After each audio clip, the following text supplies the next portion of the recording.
Michael Buble, everybody. What's happening, dude? Nice to see you. Hey,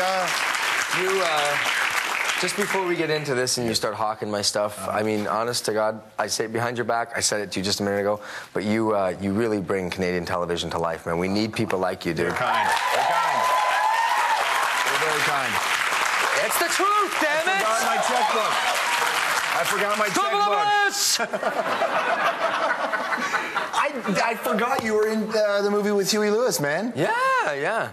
I was. If you blinked, you missed it. But who is that guy? Hey, congratulations! Your record went #1 in Canada. It debuted at 2 in America, and it's selling more records now than it was. Like it's growing. Crazy. Thank you, Canada. Yeah. Everybody. Pretty cool. It's amazing. You know, you're an interesting guy because you know, I've talked to you a couple times and I watch. You know, you're like many musicians whose success initially extends beyond their home country. Yeah. And then you have that sort of coming home kind of thing. Yeah.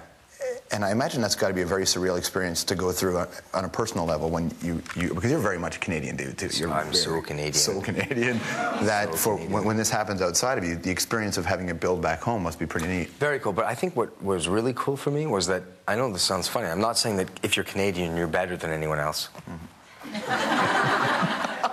You are, but no. But I swear to you, wherever I go, whether I'm in Europe or Africa or Australia or, you know, anywhere, being Canadian is a turn-on for people. They like us. I want you to know that. If you haven't gone around the world, you know what I mean? There's a reason why American folks have a Canadian flag on their suitcases. What a great fetish that would be, Canadian. I'm a Canadian. That'd be an alright little fetish. Canadians, we love that. But for it to succeed back, for you to start succeeding back home in this way, what was that like?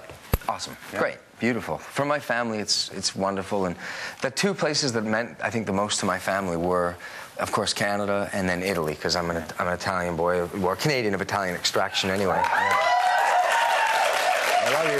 Hey, man. Good Canadian boy. Your grandfather was pretty instrumental in the beginning of your career, wasn't he? He still is, yeah. We drive each other nuts because we're really close friends, man. We had, people always go, oh, did your grandpa introduce you to the music? And he didn't introduce me. I fell into it pretty naturally. I thought they were great songs, and I loved, you know, Were they just around the house when you were growing up? Yeah, but the thing was, it was this way to bond with, you know, with my grandpa, and to really have a friendship, you know, based on this common love or passion. And so it was, I mean, how Canadian are we? Our passion was hockey and music, and this music. And so even, you know, now I talk to him, not as much as I should. I mean, I miss him, but I'm always gone. But anyway, we talk for about half an hour. We talk about, you know, what's wrong with the Canucks, or, you know, who is better, Dean Martin or Sinatra. We have these great, you know, big, you know, talks about it. And is your family very honest with you?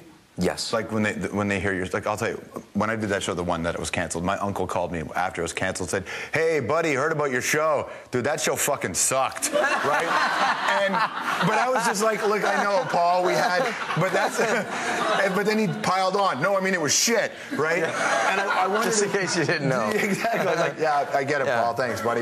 But do you, like, does your family, when they work with you, going, hey, Michael, on your career, do they get involved in that level? Oh yeah, sometimes, you know, too much. You know, where my mom and dad loved going. My mom and dad are very sweet, and they love me, and they're proud, and they love to go on that message board. Do you know what I'm talking about? Yeah, they go on that? Because there's a message board. If you go to michaelbuble.com, you can go on this message board, and there's a lot of nice people on that message board. There's a lot of wonderful people, and there's, I'm sure, some psychotic people.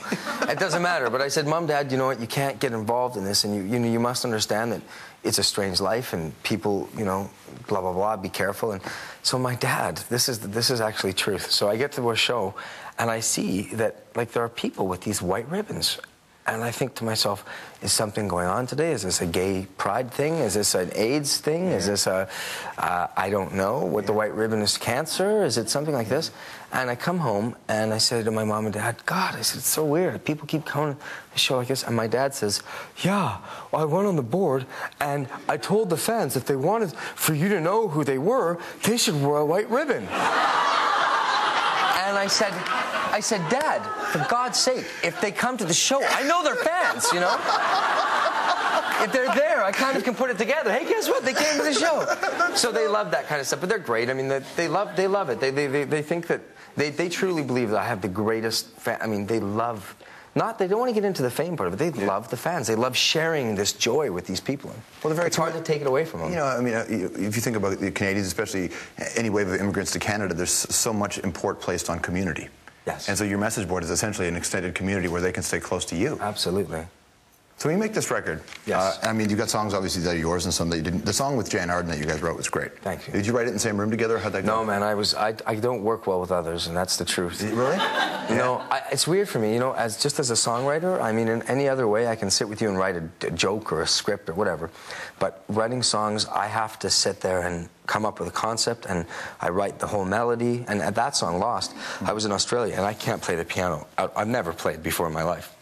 But I was wasted. I mean, quite out of it. And it was a tough time personally for me. And I was sitting in this thing called the Como Hotel in Melbourne, Australia.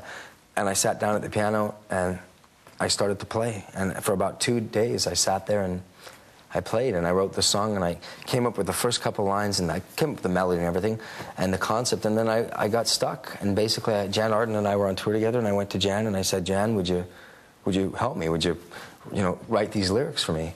And I'm not kidding you. I think it took her 2 hours. She's pretty good. Scary. This woman, Jan Arden, like I've said a million times, if you love her, then you don't even love her enough, because who she is on stage, that wonderful, warm, funny, endearing, charming, that's Jan Arden, you know, in the supermarket, or Jan Arden on stage, or Jan Arden, when you're sitting having a beer on the bus. She's just an incredible person. Very cool. All right, I'm going to continue to try to lull Michael into a false sense of security and talk more about that other stuff in his life when we return.